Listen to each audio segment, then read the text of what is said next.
যারা এখন 19তম নিবন্ধনের জন্য প্রস্তুতি নিচ্ছেন, তাদের জন্য একটি বিরাট সুযোগ রয়েছে। শুধুমাত্র আবেদন করলেই কিন্তু হবে না, সঠিক পরিকল্পনা এবং কঠোর পরিশ্রম আপনাকে ইনশাল্লাহ সফলতার মঞ্চে নিয়ে যেতে পারে। এখন আমি আমার অভিজ্ঞতার আলোকে কয়েকটা গুরুত্বপূর্ণ পয়েন্ট তুলে ধরছি। গভীর মনোযোগ দিয়ে খাতায় নোট ডাউন করলে আপনার জন্য কাজে লাগবে ইনশাল্লাহ। প্রথমত, সিলেবাস পরিষ্কারভাবে বুঝতে হবে।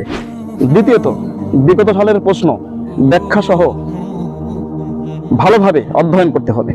তৃতীয়ত, প্রতিদিন নির্দিষ্ট রুটিন মেনে নির্দিষ্ট সময়ে পড়াশোনা করার অভ্যাস তৈরি করতে হবে।